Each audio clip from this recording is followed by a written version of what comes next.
All right, well, we're going to go ahead and get started now. We have, we're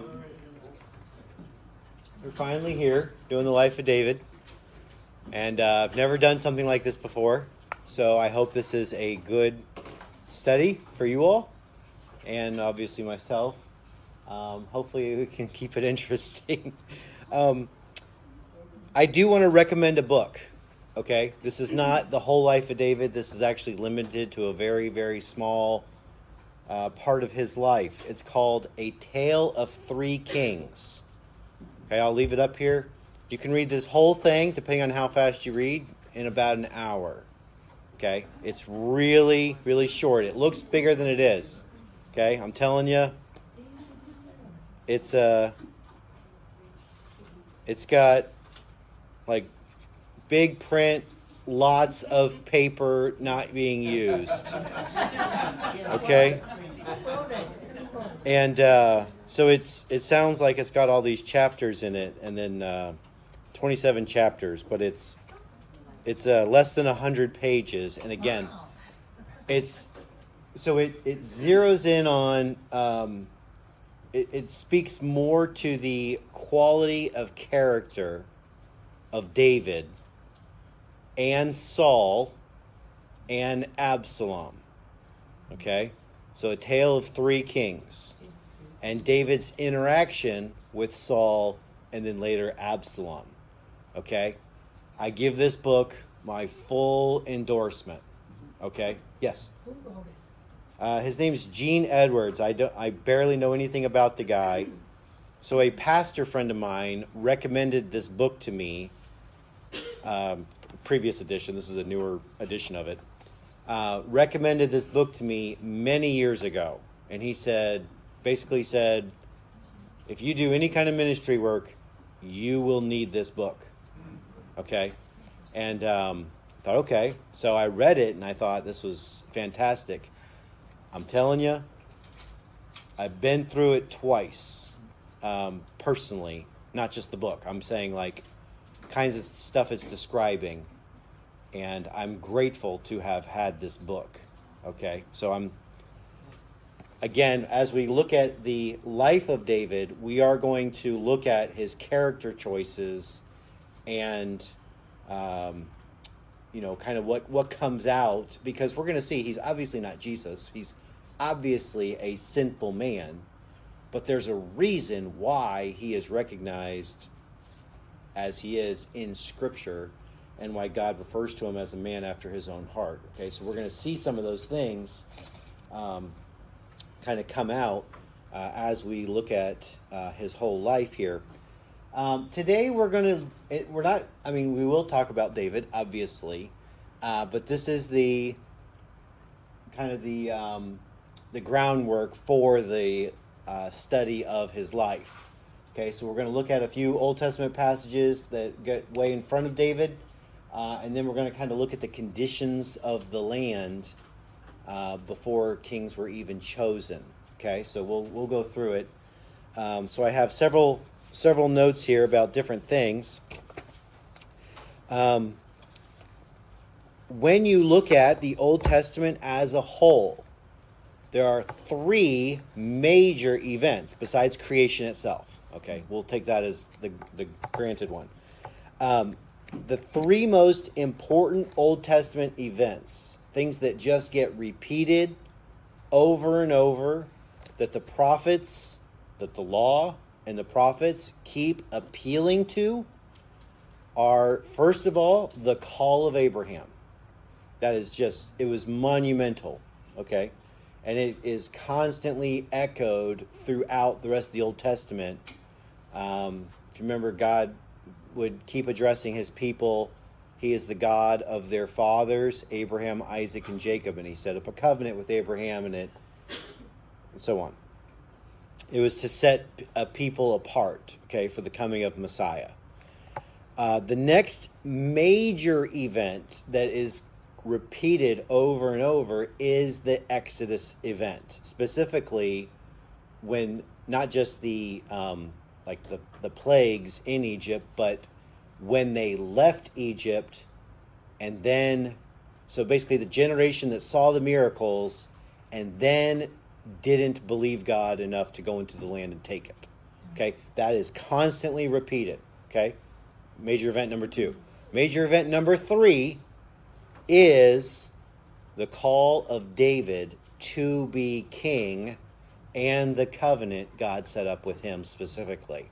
Okay, that is another thing that gets repeated, obviously, because of how far into Israel's history that event happens. It's not repeated as much, but it is still another major movement. So much so that, I know a lot of you know this, the book of Matthew begins, and you can look at it, Matthew chapter 1, verse 1, the New Testament begins, Jesus, the son of David, the son of Abraham.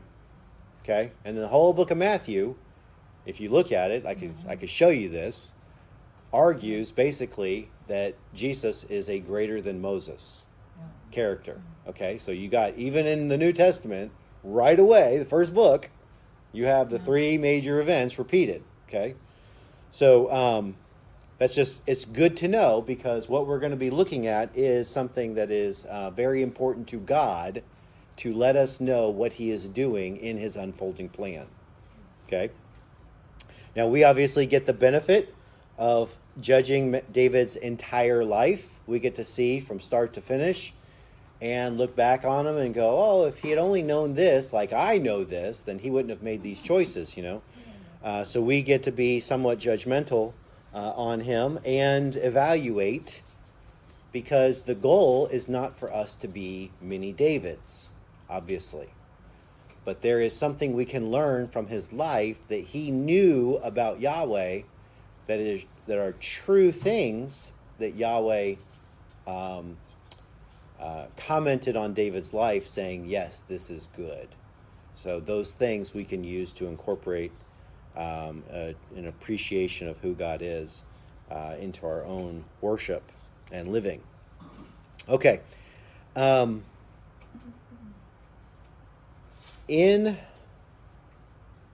sorry, I meant to start with this. The verse that I would like to be the basis for our study in the life of David is James 4:6. James 4:6, that's just the reference I always remember. I know it's repeated 2 other places in the New Testament, and it's a quotation from a proverb, if I remember. But James 4:6 should kind of be the theme verse for us as we study the life of David. And you'll see why this is so critically important. And one thing I will point out, this book does draw out this verse in David's life very well. Okay, so I just appreciate the book. All right, James 4:6. If somebody has it, can you read it, please? For this is the reason the gospel is preached even to those who are now dead, so that they might be judged according to men in regard to the body, but live according to God in regard to the spirit. So is that James 4:6? Oh, I'm sorry, it's not. Somebody else read it. It sounded good. Yeah. That's a good verse too, yes. How about here we go. But he gives us more grace. That is why Scripture says, God opposes the proud, but gives grace to the humble.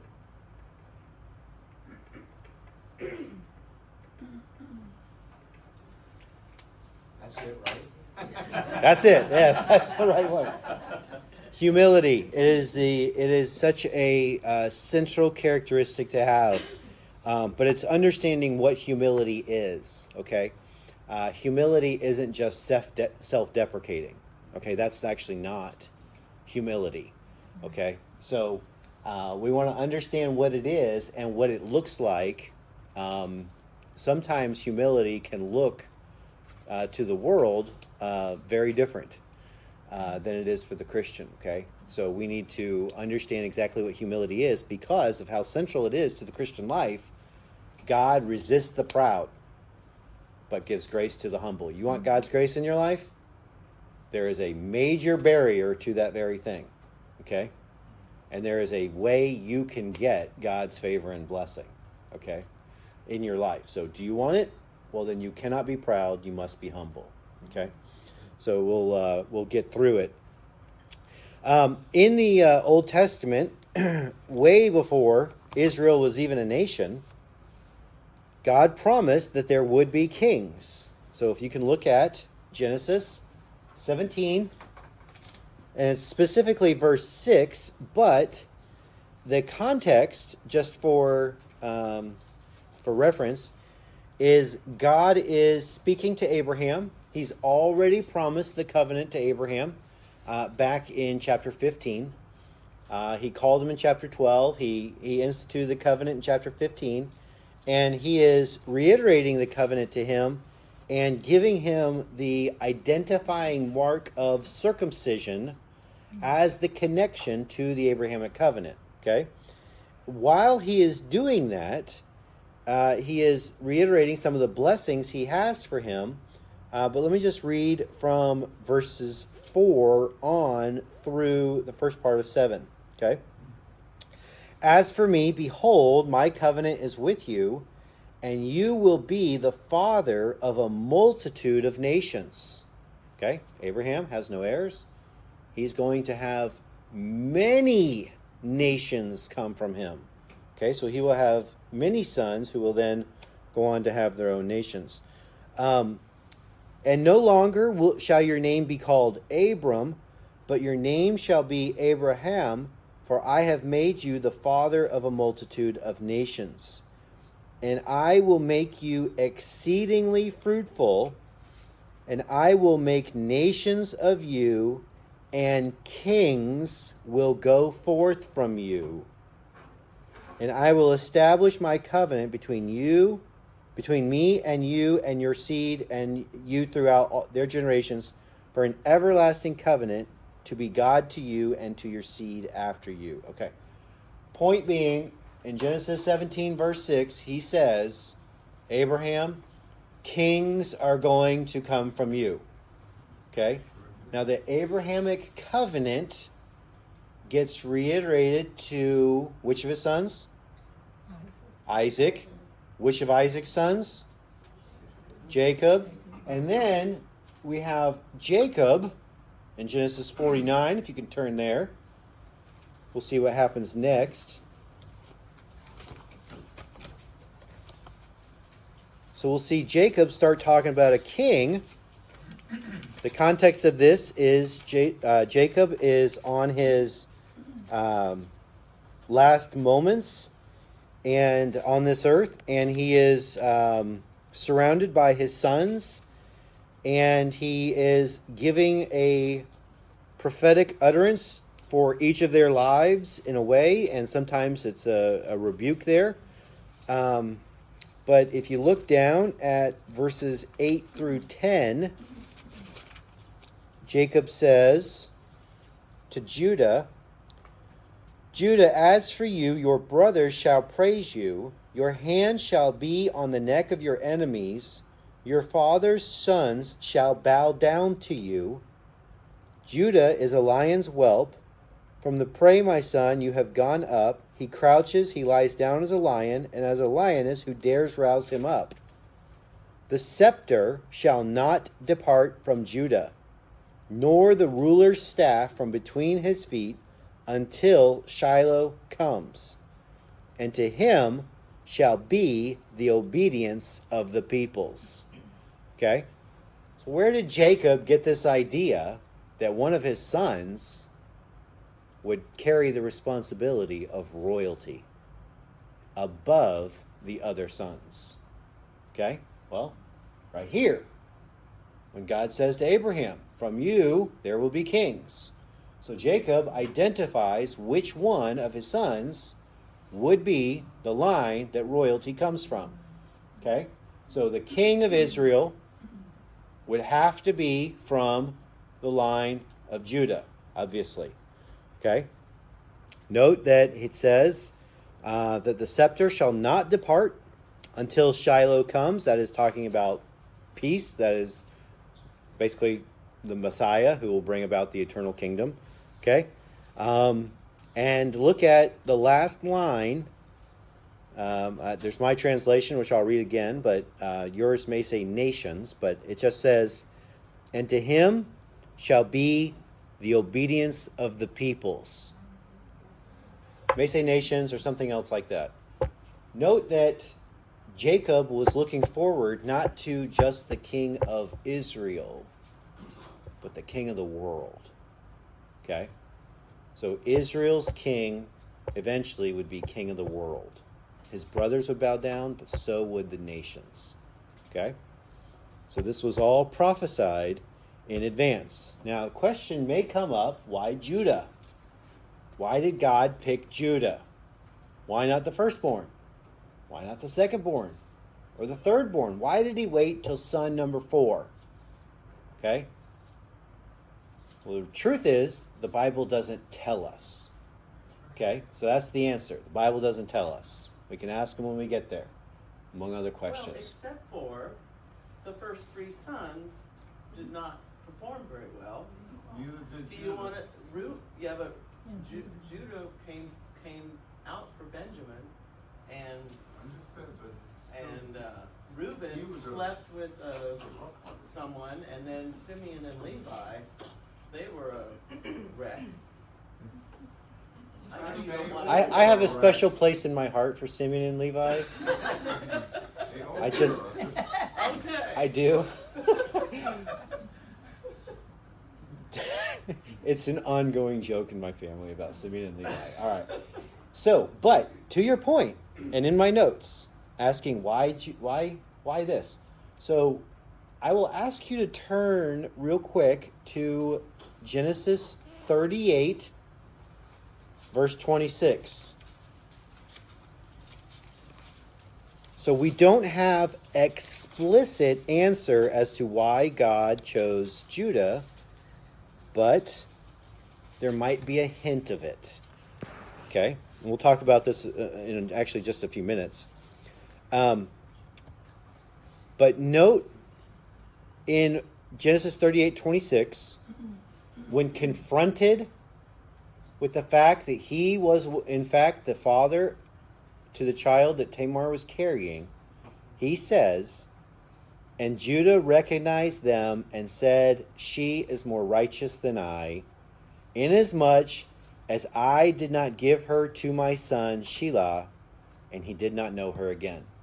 So Judah, are you kidding? He is the son of Jacob, the privileged person in God's economy of what he was going to do. And here is this woman who isn't married, and she's carrying a son. In that culture, that's a very, very unfortunate situation to be in. And what does Judah say? He demonstrated. He was the first of the sons to actually demonstrate humility. I do believe God chose Judah because he was the first of. They were basically all bad in their own way, except for no bad word is said of Joseph, but like he did, and then he also did that thing with Benjamin. So I think there was a character in him that when confronted with his evil, how did he respond? He was repentant. With humility, right? He was repentant. He saw that he had done wrong, that he had not fulfilled his oath. And okay, so we'll talk about this again in a minute. I just thought it was interesting. So maybe a hint of what was to come, but again, it sets up the kind of king God wants. Who does he want? He wants a humble man. He doesn't need a strong man. He doesn't need a tough guy. He doesn't need someone who can be tall and charismatic and kind of be winsome in that way. He needs a humble man. That's what he wanted. Okay? So let's look at Deuteronomy 17, because now we're into the law of given through Moses to the people. This is right before, this is generation number 2, Deuteronomy, just means second law. So it's the group right before they go into the land, and they are told some things that the previous generation was not told, one of which was the laws regarding the king. Let me get there. Sorry, pages are sticking. Okay? And we will look at verses 14 through 20. And what we're going to do is write down, I count at least 6 requirements God has for king. Okay? According to the law. All right, so let's pick up in verse 14, and I'll read through verse 20. When you enter the land which Yahweh your God gives you, and you possess it and live in it, and you say, I will set a king over me like all the nations who are around me. You surely shall set a king over you, whom Yahweh your God chooses, one from among your brothers. You shall set as king over yourselves. You may not put a foreigner over yourselves who is not your brother. Moreover, he shall not multiply horses for himself, nor shall he cause the people to return to Egypt to multiply horses. Yahweh has said to you, you shall never again return that way. And he shall not multiply wives for himself, or else his heart will turn away, nor shall he greatly increase silver and gold for himself. Now it shall be that when he sits on the throne of his kingdom, that he shall write for himself a copy of this law on a scroll in the presence of the Levitical priests. And it shall be with him, and he shall read it all the days of his life, that he may learn to fear Yahweh his God, to carefully observe all the words of this law and these statutes, that his heart may not be lifted up above his brothers, and that he may not turn aside from the commandment to the right or the left, so that he may prolong his days in his kingdom and his sons in the midst of Israel. So note that it is specifically stated in the law, you are not to be lifted up above your brothers. He is the king. And how is he supposed to view himself? With humility. Okay? Exactly, a servant. So there's 6 requirements I count, and then there's some effects to those things. First of all, very first requirement is he has to be an Israelite, right? They can't set up somebody from another nation. They can't say, oh, you'd make a great king for us. Come rule over us, all right? What's the second thing? Wise. Before that, Horses. okay? There's a concern about horses because they represented power and military advantage, and winning because you had the horses would have given them a confidence that they are the ones who secured their victories, not God. So he said, nope, not doing it. Okay? If you have horses, therefore riding around, not to go to war with. So you're not to multiply horses. Third thing is wives. Okay? Interesting that comes after horses. There were a lot of things they weren't allowed to multiply. So this was obviously a concern because if you did this, the concern is because you're taking from other nations, that you're bringing the other religions into your kingdom. You're purposely incorporating it into your nation state that God is governing. Okay? Don't do it. That didn't even survive a second. didn't survive very long. All right. The fourth thing he says. Gold and silver. Right. We have laws on wealth. Now, I think what this means is that the king was not to multiply the gold and silver of himself, that he would be basically the center of all the wealth. If he took it and used it for the good of the nation, God said he was going to bless them. He wanted them to look like the nation that was blessed. Okay? So he was not to multiply it to himself, in other words. And that's the attitude that I did this for me. Right. As opposed to what God did for the country. Exactly. So if he had used his wealth for the good of everyone, then that would have been okay. So again, it's specific. The next thing we see is what? He had a very specific job to do. Write down the law. Man. Can you imagine how long that would take? Especially when you don't have a keyboard. I mean, I could do it pretty. I could do it. I'm a fast typist, I think, but it'd take me a long time to type out the first 5 books. Can you imagine handwriting it? But you had to do it in the presence of the priests, you know? All right. So that was what he was supposed to do. And then the last thing was, Not consider himself better than others. well, that's an effect. We'll get to that. But there's one other thing he had to do, not just copy the law. How often? Every day. And he had to carry it around with him so he could daily read it. Laws of the king. Can you abide by this? Okay? This is what. Now, the effects of it were, of course, so that he would obey all the laws. Okay? So that he would know humility. Okay? That he was not greater. He was chosen as a role of service, not to dominate over, not to be a tyrant over the nation. And the last thing was, the last effect was that by obeying God at all this, you would create what any king wants, a dynasty. Not only would you serve, your children would serve. Like it would carry on and on. It's the last thing there. He and his sons in the midst of Israel. Okay? What do you want? You want your line to cut off with you, or do you want to see your sons also rule well? Well, you better teach them this right here, because it's in the law. Okay? So that's what God had said way before. This is 1400 BC. Okay, when the law is given.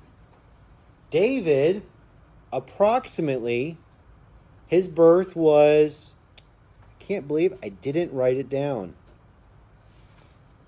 Okay, so I checked multiple sources. It's approximately 1040, 1050 BC. So 350 years before David even shows up, or I guess a little earlier for Saul, God said this is how a king is supposed to act. Okay? Having a king was not the problem.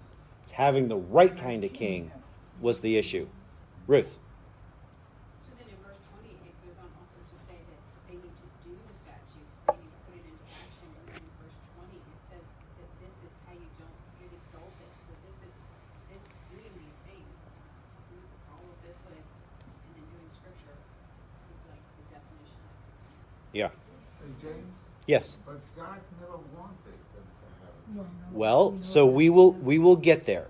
Yeah. All right. Just we'll get there. I promise we will get there. Sure we will. Trying to figure this thing, because they messed up. Well, they absolutely did. That is exactly right. They messed up. They messed up bad. Doing that anyway.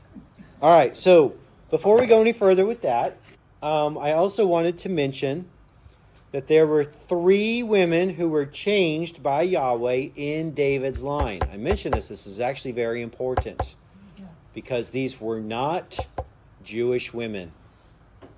And yet they were in the line of Israel's greatest king. And then ultimately they served as being in the line of Jesus himself. Okay? Abigail, though. So, well, in the line of David first. Oh, Okay? okay. So the first one was Tamar, who we already mentioned in Genesis 38. Now, we don't know her actual ethnicity. It's believed she's Canaanite. Okay? But there's some... She's at least partially Canaanite, I think. But she might not be fully. But that's not the most important thing. She had a questionable action ascribed to her, of course. But just real quick, I wanted to mention, it was the law and by Judah's own oath that she would marry his son. Okay, so she would have been in a position of privilege and taken care of. If you just think of the kind of situation, you didn't have kings really, almost like warlords or tribal heads that just had great power, like their word was iron. Okay, and Judah made the state, like he gave the oath to this girl Tamar, you will have my son. Okay? But I don't know why, but he must have thought there was a risk there for his third son to be married to her. So he delayed it. And she's like, well, if I can't have that son, I'll have a different son of yours, one of your own, you know. And so she presented herself. She sinfully went about enforcing a law. Again, his law was iron. His word was iron. It was like an oath. She was getting him to fulfill his oath by becoming pregnant and carrying a son. Okay, and bringing her back into the position of safety and security that he had promised her. Okay, so she unethically did it, but okay. By doing so, she gave birth to a man, Perez, who served as one in the line of, she had twins, and Perez served as the one who would be in David's line. Okay. The second woman who was in the line of David was a Canaanite who was at one time a woman of ill repute before she became a seller of the clothing there.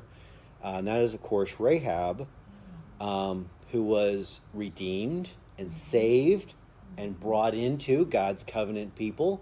And she believed God before the spies even showed up. She heard what was happening. She believed God. So it was natural for her to help the spies get away safely, trusting that they would one day deliver her. The God of Israel would deliver her from that judgment to come that was definitely coming upon her very wicked city. So God brought another non-Jew into the line. Again, I think this is very important. And she married Salmon, or Salma, depending on the translation spelling. Okay. And then, of course, we have Ruth, who was not Jewish. She was a Moabite girl. And she was, if you just remember the story, Dad takes his two sons and his wife, and they go into Moab. The sons find wives in Moab. Moab was not faithful to Yahweh, so they found wives who were not God-fearing, Yahweh-fearing people. And so after the sons die and everything, Ruth makes the declaration to Naomi, your God is my God. And she comes and she becomes part of God's covenant people, and then later marries a descendant of Rahab. And then, of course, she becomes great-grandma to David.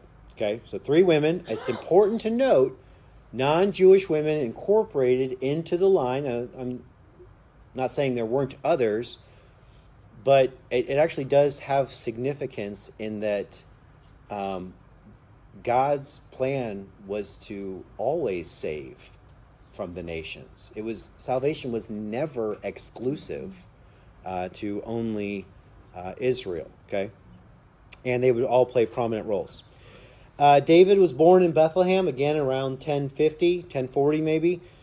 He's mentioned 54 times in the New Testament. Often in the Gospels, it's because Jesus is referred to as the son of David, or the king would be referred to as a son of David. So those are often when those references are made. There is a principle we will see when we look at the life of David, and that is something that I try to remember in my heart. The kingdom of God is not taken. It is given. The kingdom of God is given. God gives it to a certain kind of person, the one who is humble. You cannot forcefully take God's kingdom for yourself. He does not allow it. It's his. He gives it to whoever he wants, and he wants to give it to those who are humble. Okay? So just remember that when you have conflicts, troubles between Christians, things like that, you can do everything in your mind to justify violence and fighting. But the book of James tells us the wrath of man does not accomplish the righteousness of God. If you want to be on God's side in a given conflict, and you think wrath and anger and unrighteousness will somehow serve God's purpose, you are wrong. Okay? So this is just something we will see in the life of David, and you might even be thinking of things, situations, where he had demonstrated that. Okay. The conditions for the king. I want to talk about this. Turn to 1 Samuel chapter 8. And we're not going to read all of these verses, but I want to give you, so verses 1 through 5 and 10 through 18, if you couldn't see the references and you wanted them. The reason it's important is because before the kings, there were judges who were on the earth. And those judges served to mediate between the different tribes and God's people, and served to point people in the direction of what they should be doing. Okay, but they had limited authority. And Samuel was the last good judge that they had. And he served as a kind of a prophet as well. But the problem with Samuel wasn't so much Samuel, it was his boys. They were just a bunch of reprobate losers. And I do want to read real quick in verse 1 through 5. And it happened when Samuel was old that he appointed his sons judges over Israel. The names of his firstborn was Joel, and the name of his second, Abijah, and they were judging in Beersheba. But his sons did not walk in his ways, but turned aside after greedy gain, and took bribes, and caused justice to turn aside. Then all the elders of Israel gathered together and came to Samuel at Ramah, and they said, Behold, you have grown old, and your sons do not walk in your ways. Now appoint a king for us to judge us like all the nations. Okay, so basically the elders of the nation were like, look, we can't trust these leaders. They are not following justice. You can buy them off. We can't have this. If Samuel, you're old, which means you got limited time left to keep judging, and we cannot trust your sons. We need a replacement for them. Okay? And that was their thing. And their solution was, we want a king like all the other nations.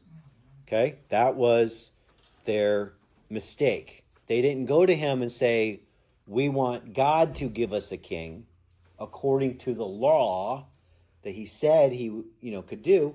We want a king like all the other nations. And that's when things it started bad, really. But look down at verses 10 through 18. We're going to kind of skip around. Verse 10, so Samuel spoke all the words to Yahweh, the people. He just basically reiterated. Then look at verse, actually, we're going to read 11. And he said, this will be the custom of the king who will reign over you. He will take your sons and appoint them for himself and his chariots and among his horsemen, and they will run before his chariots. And he will appoint for himself commanders of thousands and fifties, and they will plow his fields and harvest and make weapons of war. And he'll take your daughters for perfumers and cooks and bakers. He'll take the best of your fields and your vineyards and your olive grove and give them to his servants. He'll take a tenth. Okay, he's going to take. The cost of you having a king from amongst yourselves, that this is what's going to happen. You want him to fight your battles? Well, guess where your sons are going? Yeah. And once you draw that sword, it looks for something to use it, okay? Once you appoint a king, you can't undo that action, okay? You've drawn the sword, basically. It's going to look for blood.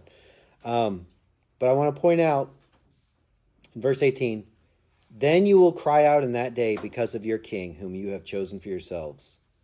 But Yahweh will not answer you in that day. God warned them.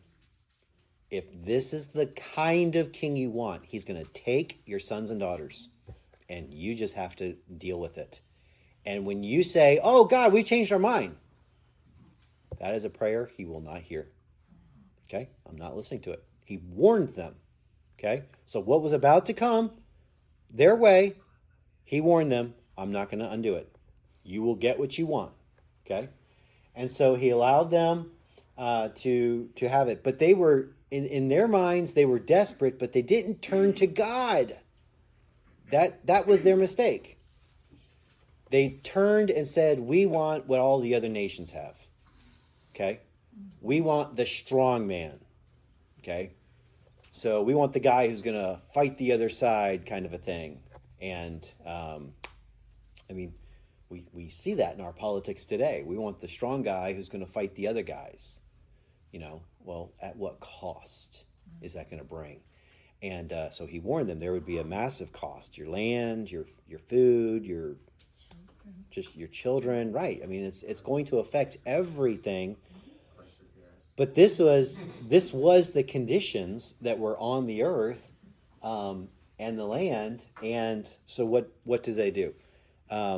They, of course, pick for themselves. And again, we're not, this isn't a Life of Saul study, but the one they picked, the one that looked the most attractive for the role of the king, was a man like Saul. Okay.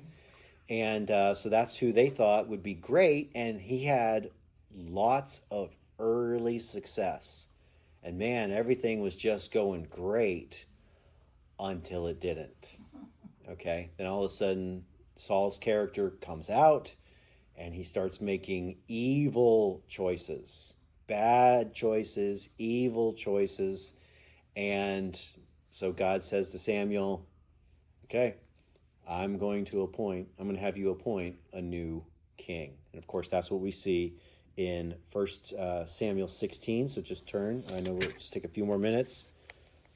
I didn't want to do a Life of David study that doesn't actually show David in the Bible on the first week. So this is, of course, when Saul shows up at Jesse's house and all of the older brothers are there, and David is off with the sheep. He's the youngest. But he is brought in finally because God did not choose any of the other brothers. It says in verse 12, so 1 Samuel 16, verse 12, so he sent and brought him in. Now he was ruddy. So he was, his skin looked a wee bit red. He was ruddy, with beautiful eyes and a handsome appearance. And Yahweh said, arise, anoint him, for this is he. And so Samuel does that in verse 13, in front of all the brothers. So they all saw it. There was no question. It says the Spirit of Yahweh came mightily on David from that day forward. David had the Holy Spirit upon him from that day until he died. Okay? Powerfully. Now, he was approximately 15 years old when this happened. Okay, do you know any 15-year-olds that... Okay. All right, so what did David do? He stood up and he said, all right, boys, remember all those pranks you played on me? Bow down. No, he didn't do any of that. He went back out to the fields and he started taking care of the sheep again. Okay, he didn't march on the palace. Say, great, I'm the new king. Saul, your days are numbered. He didn't do any of that. He went back out to the field and kept watch of the sheep. Now, I do want to point something out. It says he has beautiful eyes. Mm-hmm. Okay, I realize that's somewhat of a subjective thing when we think of a person having beautiful eyes. You like some kind of eyes or other eyes, whatever. It could also mean he saw beauty. In other words, he could see God's character and recognize it as something worth his attention. And so that when he for example, learned how to play the harp. He learned how to do it skillfully because it reflected something. This is what I'm going to use as I write these songs in praise to my God. I want my music to reflect the beauty of who God is. Okay, so he saw value in something. That's actually what I think it's supposed to mean, not just a subjective physical appearance. Yes, Jan. Eyes are the windows to the soul. See, Jesus God said that, saw didn't he? a good- yeah, it's the same thing. It's like he saw a good soul in him. That is a true thing. So Jesus made the remark, absolutely. And so I think there was something that we see in the life of David where he keeps showing this from time to time. And let's see. One thing I want to mention. So we don't know exactly how old David was whenever he killed the lion and the bear and he protected the sheep. Like, he was out there for that responsibility. We know he had done that. He had those confrontations before he faced off against Goliath. We know that for sure. Some of those confrontations could have happened after he was anointed. Okay? Maybe the enemy was bringing challenges specifically against God's future king. So there could have been an element of that. But I would encourage you, if any of you have YouTube and use it, look up what it's like to use a shepherd's sling. You will watch, I did it again this week, you will watch people with amazing skill use these slings like a sniper rifle. Okay? They can fire these rocks over 100 miles an hour and with deadly accuracy. And not many animals or people could absorb a rock coming at you at 100 miles an hour. Okay? It would easily incapacitate a person, if not kill them. Okay? So to be able to use that. So I just want to mention that because like, I'm a grown man, but friends, there isn't a sword on this earth that I would want to use in fighting a lion or a bear. Like, it's just, physically, they're just too big. They're just too powerful. You'd want a ranged weapon. And so the ability to use that, he wasn't wasting his time out there. He was training for protection, and he was writing beautiful music, and he was thinking about how to worship his God, and taking care of the sheep. And he was just anointed to be king, yet he didn't flaunt it in front of anybody. He went back and did what was already considered a very humble job. He just went right back to it. Why? Because he wasn't greater than his brothers. Right? Isn't that what was one of the things about Deuteronomy 17? You are not to think of yourselves as greater than your brothers. So maybe he knew that. Maybe he remembered that passage. It's an interesting thought, at least to me. So, all right, guys. Well, we're done for today. Hey, Jane, Yes.